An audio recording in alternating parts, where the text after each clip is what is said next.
I'm Dr. Megan Jimenez. I'm an orthopedic surgeon and jiu-jitsu athlete. And today I am joined by my good friend Adam Mason, who I met through another podcast by Dr. Will Cole. And he was talking about his regenerative farming. Adam and his wife and his 3 kids opened up this farm back in 2020 during the pandemic. And he's here to talk to us about regenerative farming, how it's different than industrial farming, and how it can benefit anybody, and particularly athletes, because that's what we focus on. And my patients as an orthopedic surgeon. He went to Cal Poly for a plant science degree, which is super cool, very different. I don't think I've heard of that one before. Yeah. But thanks for having me here on your farm. Appreciate it, yeah. Thanks for coming and checking it out. Yeah, so let's start with industrial versus regenerative farming, which is what you do here, and kind of what we know in the U.S. and probably most other countries. I'm actually not too sure about that, what they're doing in other countries. But I know in the U.S., this is the main way that we farm for the past 70 to 80 years, and kind of talk about that difference for us. Yeah, well, so the difference of what, it's visible if you're watching on video. Typically, the life of most animals, and I can kind of highlight 2 different ones. I mean, we're out in the field that we grow our chickens for meat, and then our cows play a crucial part of that. But typically, the life of a chicken is in a very large warehouse. There's up to 10,000 to 100,000 birds. They're walking around their own feces. They've never seen the sunlight, the light of day, or there's no fresh air. Very high stress, toxic environment for those animals. Sounds like humans, right? Right. People that are in their office all day. Yes. They don't get sunlight. Yeah, well, and what, like, you look at the reason why it's based on efficiency, right? It's like, oh, everyone meets me at my building, and like we could cram as many people in there. Yeah, and then artificial light, air, coming in through ducting and filled with whatever. That's a really good comparison. But yeah, the diet of that, like for the chickens, it consists of 100% grain. So you are very limited by what's going into that meat. You look at here, this is what the chickens would be eating. There's I can look around, there's all these different plant species around here, grass, clover, and a multiple different other plant species. And when the chickens are consuming that, the taste, texture, and health components spike. You will not see anything in the grocery store that compares to stuff that we produce. That's solely based on that diet that they consist of. You see our cows, they're grazing right next to us. This is their diet. This is all they will get. So we don't feed any grain. The typical, I'll paint the picture of the cow, you will see in the grocery store grass-fed, right? You think, oh, yeah, it's like what Heel Farms is doing, right? That's not the case. All cows in their life have been fed grass. And so the USDA allows any producer to put that on their labeling as grass-fed. A cow typically will start their life out on the range. You see these, large 10,000 acre ranches that are just breeding cattle, and then they'll sell all their calves off to a feedlot. And so they pay a lower amount of per pound, and then these cows just go ship out to the various feedlots we have throughout the country. I visited them before, and it's repulsive. In California, you go up the I-5, miles before you get to there, you're close because it is overwhelming, the stench. And you'll see, hundreds of thousands of animals, they're ankle high up in knee high up in their own feces, manure, and urine. And their diet consists of pretty much any plant byproduct, anywhere from, I've seen almond hulls, cottonseed, you got soybean meal. I've seen anything like, wasted bread, anything like that. And that goes and gets mixed in a ration of some hay and corn, typically genetically modified organisms with the corn and soy. And so then those animals are fattened using the diet, and they'll typically coat it down in some like molasses or sugar, so it's palatable to the animals because they normally want to eat that, and they fatten them, and then they take them to slaughter. 2 weeks after you have a cow that moves from this diet, 100% grass in pasture, 2 weeks after they're fed that corn grain-fed diet, their fatty acid profile completely changes to where you have high CLAs, high omega-3s, that all reverses. And that's where, we're talking about like the studies you see, red meat's bad, it leads to heart disease. That's typically because they're testing the meat that is fed that when the garbage. diet changes. Yeah, and I have an article from University of Arkansas that says they did a study looking at if chicken manure was a good source of protein for cows. And they found out, it's an excellent source of protein. What do we do with all these chickens that are in these houses? Well, they scrape it out, they ship it out to a feedlot, they spray down molasses, and they're feeding cows chicken crap. It's disgusting. A cow's never going to eat that in the wild. A cow is an herbivore. They're created to eat grass. Man, you look at that and you don't know what you're buying in the grocery store. Before I knew a lot of this, you taste that beef, you're like, what? That tastes like crap, like literally, So that's kind of the basic of what we do. We are centered after looking at nature. We see ourselves as a part of nature. We manage everything within nature.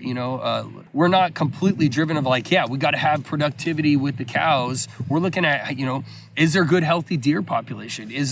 What do our rabbits look like? People say, well, you're the deer are eating your forage. And it's like, that's great. I got deer that are out in the forest. They're eating a whole different nutrient profile. They're coming in, they're pooping into this land here onto the pasture. They're taking a couple bites of the clover and grass, but they're leaving behind a totally different nutrients that this grass and the clover aren't uptaken. That's trapped in the woods. And so they're mining that area over there and depositing in here. And so we have a totally different profile. And so we want the deer here. And it's funny, in the winter where we're at, all the deer from everywhere, we counted up to like 44 deer at once in this field and during the winter, because it's the only thing that stays green. And the reason why it stays green and you see our surrounding neighbors that they're not green is because of the nutrients that they have in here. It is way more nutritious because of we're putting in chicken manure and cow manure, and we're cycling all those things in. So the grass stays greener longer in this field because we have that management. It's like a fertilizer. Absolutely, yeah. And the plants need. That's one thing beautiful. A plant needs to be clipped or else it will die. The plant needs the cow as much as the cow needs the plant. Like you have this right here. This is the end of this plant's life. It's saying, hey, I'm producing babies. I've done my job. I've lived. And so if you cut this, you're keeping the plant in a vegetative state. And that's when you have extremely long root systems, which as you have roots, you're sequestering carbon. So you're pulling carbon from the atmosphere and storing it in here. This ground doesn't ever get opened up. No tillage or anything like that. And what you see is all that, like this is all earthworm poop, right? So it's taken that, we're sitting right on it. I just noticed that. But yeah. I changed my pants when I get in the car. No, it's soil. Earthworm will take the cow manure, they'll take that down, eat the roots, and they actually are building soil. And so that's the only way, the thing with the climate change, the only way to sequester carbon. Yeah, you can burn fossil fuels like Bill Gates wants to do and take these machines that pull carbon out. No, that's ridiculous. We have a machine right here. It's a solar powered machine. It's called grass. It's the best way to sequester carbon, sucking carbon out from the atmosphere and storing it completely in the roots where it stays there until it's opened up. And in our fields, we don't open it up. So we have this sink of carbon that's just trapping and storing there. So it's a really cool item. Yeah, but that is the idea of regenerative farming, is that we are regenerating the soil. We are depositing and building soil profile. But yeah, it's an encompassing management style that we use. That's awesome. Yeah. So everything you need is right here. You don't need to bring things in and it keeps populating itself. Absolutely. Perfect. Yeah. So you brought up these new infrastructures that are trying to make meat genetically made, and I've had people that are like, listen, if we can do that, isn't that great? It's saving animals, we can get the same nutrients. And so I've had discussions with people on that, but what's your take on that? Yeah, so anytime somebody says cows are killing the earth, right? Oh, the methane. Well, we're talking about those feedlots, which I'm on their side. Yeah, we shouldn't be having those feedlots. It is producing a dead zone and waste of methane. But the number one, I don't know why this isn't talked about. The number one culprit when they say that agriculture is the big polluter and of greenhouse gases, right? It's emitter of greenhouse gases. The number one culprit is rice. Rice, when it's grown, what you do is you take your field and you build these giant dikes around the field that can store water. When you do that, they fill up this area and it kills everything. Well, then that soil goes anaerobic. And whenever you have anaerobic, you emit methane. So methane is being puked out of the soil. And so rice is your number one culprit for methane emissions. And methane is way more harmful to the atmosphere than carbon. Carbon's been here, all the gases have been here, but carbon can be pulled out a lot easier and is not as damaging to the ozone layer. So this idea of plant-based, you start looking at it, and plant-based agriculture to do on large scale like we do is it is really destructive. Remember, I said, right, the grass, when it stays in this state and it's not tilled up, you are storing that carbon. So all areas in plant agriculture, conventional plant agriculture, they're tilled up. And so every year, boom, you had the stored carbon, and now you're emitting it right back into the atmosphere. So you're constantly putting that out, and it breaks the water cycle. There's many things that you can we could take that path through. But the fake meats, it is very destructive. I mean, you take a chunk of beef, right? What's your ingredients? There's only one. You take your plant beef, your plant burgers or whatever. It's a novel. You got to sit down and you need to have somebody help you with pronunciation, because half of the things are, you can't pronounce it. And then you think about all of the fossil fuels that went into making that, right? Because you had to have the tractors to till the land. You had to harvest it. You had to take that to a grain mill. You have to convert it, convert that into something. Then you have to synthetically add and change the structures of these plants to mimic the texture of meat. And all the while, that's burning tons of fossil fuels. We're taking a cow that, okay, so it burps a little bit, but you're taking that, and if you're managing it the way we do, you're actually pulling carbon from the atmosphere and putting it in the ground. You're on a negative. Well, what about people that they think they're saving animals, right? So they say, and I respect it. I have a lot of friends that say, we just don't want to kill the animals. Yeah. And how you do it here is much more humane, right? Absolutely.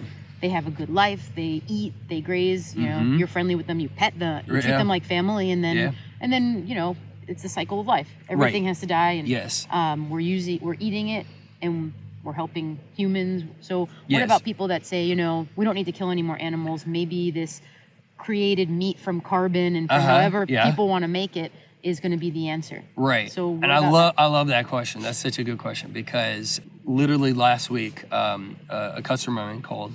She was a vegan for 10 years, and she said, man, tried the chicken, it's phenomenal. We got one of your beef packages. She's like, I'm just still kind of struggling how to eat that. She said, how can you eat something that is so cute and was living? And I said, well, that I appreciate, I understand how your sentiment towards that. And I think it's because for some reason, the Western mentality is afraid of death. There's this negative connotation that's wrapped up in death, which I don't think it should be. If you look at nature, death is inevitable for all of us, for all life. It is inevitable, and it creates a cycle.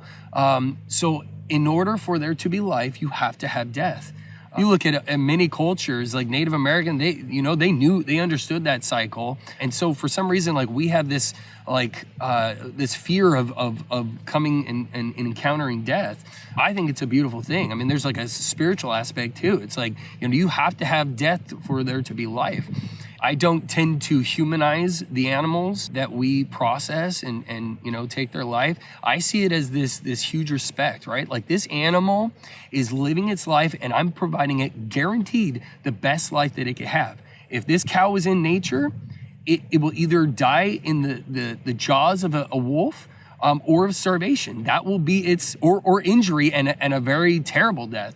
So those three things are typically long and painful deaths. Our cows, they are humanely killed, and they are living the best life that they possibly got. Like all laying down, awesome. Taking a nap. Yeah. So you look at that, right? Like, and so with all of our animals, we give them the best life that they could possibly have, and keep them for predation. And yeah, we do take that. But the beauty of that, every time our animals go in for processing, I thank them for their lives. It is something that I give these animals the respect that they deserve. Their life is going to nourish myself and the families that consume our meat. And I think it's this beautiful cycle. I'm not afraid of that. When you look now at the plant side of things, that's when you actually see more death. There are 25 times more sentient beings dying from a plant diet than you do if you're eating one cow a year. If we kill one cow, that's enough meat for our family for the year. If we were to eat a vegan diet, I'm killing 25 times more beings. And it brings up a question that I would ask somebody else. It's like, well, why do you somehow give more value to the cow than you do to a mouse? Okay, well, that's a mouse, right? Okay, well, what about the birds? What about the rabbits? What about the snakes? And what about all the insect life that you're killing as well? And that's because when you do the monocrops, you have to take everything out of the soil. Yes. All the animals come out, they get picked off, they lose their habitat. Yes, and I know this by personal experience. When you run through tillage of a field, you look behind you, and that's why the birds, the bird of prey come, because there's these. They chopped up animals. They're collateral from there, and you want that one crop to grow, and there's this detachment of like, well, I'm eating this noodle. This just came from this wheat head that was harvested, but you don't understand of all the death in there. When the birds are nesting, that's when you come and you harvest. So all these birds, they're like, they're babies. If they don't get out and flee the nest, that combine's coming through, and it's going straight through the combine. Personally, I've had this happen. So it's like now there's death attached to whatever you're going to eat. It's unavoidable. You will never get away, even if you're doing your garden in your own house. You stick your shovel in to till the ground. You're chopping earthworms in half.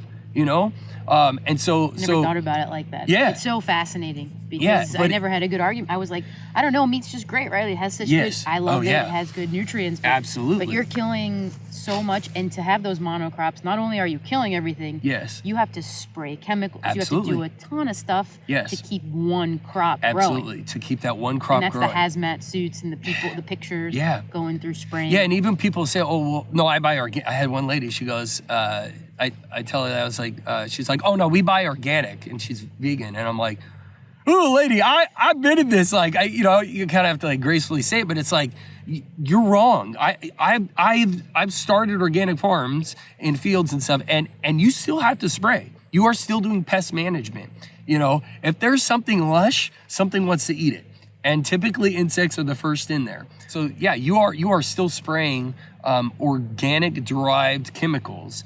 And sometimes those do a lot more harm to the soil life than some of these others. And that's a lot with marketing, right? So when we go into the grocery stores, my family knows that I am a stickler with my food and what goes into my body. Yeah. And I just got this way over the past couple of years with gut issues and recognizing how important it is to not just go to the grocery store and take what's on a label, right? Yeah. I think we have a little bit of trouble regulating what is on labels. Yeah. So organic doesn't necessarily, my family goes, hey, Megan, this is organic. Don't even worry about it. You can eat this. Right. And I used to be like, okay, it's organic. Great. Right. And now it's like, well, what does that mean? Right. I don't know. Yeah. And I think last year, Secretary of Ag, they're cracking down because there was something like I think it was it was the tens of billions of dollars of product being sold as organic, and it was actually not. It was like 30 something billion dollars, and I might be off. I could be more, but it was that much that were marketed as organic and conventionally grown. Wow. You know, and so that boils down to, you have to know your farmer. You know, that's why I tell my customers, I always say, like, you need to know what your farmer looks like and talk to them, ask them. Some people, they don't know the questions to ask. And so that's why I always feel like I tend to be like an ambassador, a middleman for my customers, because you look at the farms, and they're profit driven. They're driven after one thing, that bottom dollar percentage. They're not even looking at the animals. They're looking at spreadsheets and saying, okay, we need to do this, making decisions based off that. Whereas we're integrity driven. We do not have any synthetics, no antibiotics, no GMOs, no hormones, no vaccines. Even organic, you can put vaccines in there. I was just reading the exception laws that in certified organic, if you cannot source an approved vaccine through whatever means that you get it, you can use GMO vaccines. And these are genetically modified organisms that they've used and then converted into a vaccine. And so it's like, man, so you think, oh yeah, well, I'm buying organic. Well, they can't source it, so boom, they shoot them up with GMOs, you know? And like, what is that?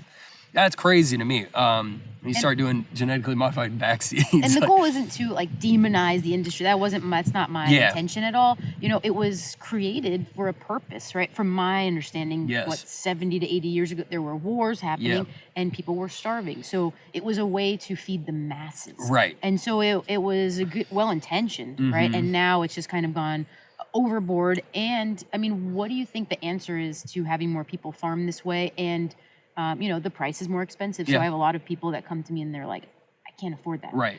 That meat that you're getting from the farms. But how do we, is it government helping with subsidies? So what do you think the answer is to having more of the industry go to this type of farming and still being able to provide enough food for our huge population? I think actually government subsidies is the reason why we're probably in this. When you start looking at subsidies, at the time, it was, hey, let's pay farmers a guaranteed wage. That way we ensure we have enough grain in our silos. If we had a famine again, like the 20s, the Great Depression, whatever, then we can feed everyone.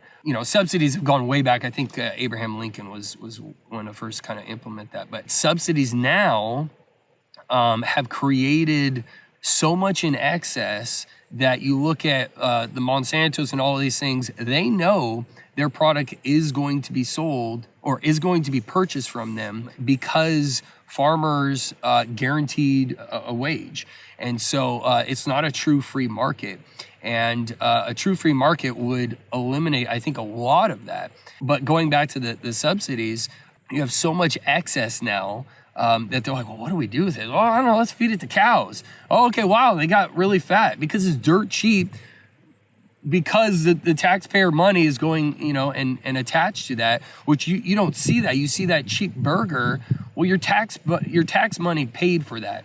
Your tax money paid for McDonald's, if that's even meat. I mean, and the cheap meat that you're finding. So that's where that price tag, when you look at our prices, that's typically the price of what you would find. It would probably balance out a lot more if there were other smaller farmers, but that's the true cost of meat. And so you see a subsidized cost in the grocery store, and that's for that reason. And then they take it, it's like, okay, well, we still have excess. What do? I don't know. Let's synthetically break it down and turn it into high fructose corn syrup. Oh my gosh, it's a preservative and it sweetens it and it's addictive. Oh, this is perfect, right? We can put a loaf of bread on the shelf. It'll last for months, and then the people get addicted to it, and then then you start down these other cycles. But well, I think the way that we also help it is things like this, videos, just sharing information and supporting the local farmers to try and help you guys do what you do. Absolutely. Anybody that can afford it and can, sometimes, okay, you don't go out to dinner that Saturday night, but you can buy your meat for a week. Yes. So little things like that, or, people that smoke cigarettes. I'm such a huge fan of getting rid of the cigarettes, of course. And it's like, we'll stop that smoking and you might be able to get some good meat. Yeah, you're spending $600 a month on cigarettes, like, or whatever it is. Well, they're expensive. And, the meat is just such good quality coming from you guys. The last kind of thing I wanted to talk to you about Yeah. was athletes, right? Yeah. How can athletes benefit? And most athletes, I didn't until about 2 years ago. I didn't even know that this was a thing, going to a farm and getting your meat from a friend who takes good care of the chickens, of the cows. I was going to the grocery store and like, all right, yeah, I'll just take some meat and it'll really fuel me for my exercise tomorrow. Or now I try to go to the grocery store on a pinch, in a pinch if I have to go get meat. Yeah. And it feels full. I feel a little heavier. Right. I can't go work out after, I could eat a little bit of steak and maybe an hour later go work out from a good source. Yeah. I don't feel that full feeling. Right. I don't have that trouble. So what do you think athletes need to know? Because, the truth is we go to the grocery store, we don't know any better. Yeah. So how do we educate athletes and what do you think the benefit is of eating meat from a good source for an athlete? To me, I think of it as like this, like, an athlete is like a Ferrari, it's like you have to have a perfectly clean engine. You want that thing firing, everything greased up, all that. And where are you getting the fuel? The fuel and your grease, right? Well, that all comes from food. And if we relate that to humans, you might have higher inflammation that's coming in there, which is hindering your body. You're getting joint issues and stuff like that, and plus your nutrient profile completely changes. Like I said, that chicken does not have, the chicken in the conventional grown does not have the nutrient profile of an orchard grass, of red clover. So those micronutrients are going into your body, and I would think would probably impede an athlete from getting to where the peak of where they want to. You see a lot of athletes, like, they'll just consume whatever food, and they can do it. They do they well, can, right? yeah. Because they're like, oh yeah, I just eat everything because I burn it up. Right. But I try to tell, like, my godson is a cross country runner and he's in college and he's like, oh, I love ramen noodles. Oh, and man. I'm like, look, I'll get you some good meat and Right. just cook and eat this good quality, and let's see what happens to your running. Let's see what happens to your sleep. Yeah. Even my patients, they come in and they're like, look, I have a good diet, but my knees hurt and all this, because I talk a lot lot about diet and inflammation. Yes. And diet's a part of it, Yes. right? There's so many Huge, things that go huge, into huge. it. Yeah. I'm like, well, where are you getting your meat from? Like Piggly Wiggly, and it's like, I don't think you have Piggly Wiggly up here, but in the South, that's when I first, when I moved from Jersey to the South, I was like, what is Piggly Wiggly? And I went in there and I was like, oh man. And so they're like, I just get meat, and like, I eat a lot of chicken, I eat a lot of this, I eat a lot of vegetables, but it's where are you getting it from? And it's just we're not real informed on that, on the importance of the quality of our food. Yeah, absolutely. Go in the grocery store, we just get a bunch of stuff. And so I help my patients change to other things, and it is expensive. Yeah. It is. But so maybe we just bring a little bit of it in, and and maybe you don't switch to full, but we can at least improve ourselves. a couple nights out of the week or something, it'd be like pouring a little sand in the Ferrari, like pouring that in the oil pan, and then putting a little water or something else, like impure fuel. Like you as an athlete, I played a little sports, so I never thought like that much in depth to it, but I watch sports, and I would think that you'd want the cleanest fuel possible for that peak performance. Just for that edge. I think it'll just give that edge, and it's not like they're performing at a high level. Yes. Right? Everybody's performing at a high level. Right. So what can set you apart, That's it. and push you past And it's just one of the many things. But yes. That's what I'm here for. That's what I'm trying to talk to people about and educate. But cool, thank you. Is there anything else that you wanted to add? Or No, we went through a lot of stuff. We do shipping now, so healfarms.com. You go there, and we're shipping all across the U.S. Cool, and you're now. on Instagram too? We're on Instagram. It's @_healfarms. HEAL. HEAL, yes. Yep, and you have a nonprofit too that you're a part of. Yeah. So a percentage of all of our sales, it goes to Heal, the nonprofit. It was our vision for Heal Farms to support Heal, the nonprofit. Yeah, that's where we kind of got our start on that. That's awesome. I love that even more. Yeah. Giving a piece to that. Yeah, absolutely. Great organization. So Instagram, email, and you're shipping all over the U.S. now? Yes. Yeah, awesome. we just started that, and then that's been really good. Yeah, we're super excited about that. Cool. So, well, thanks so much for all the information. I really learned a lot today. Awesome. Appreciate it. Thank you.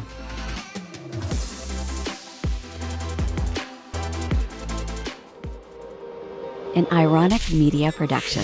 Visit us at ironickmedia.com.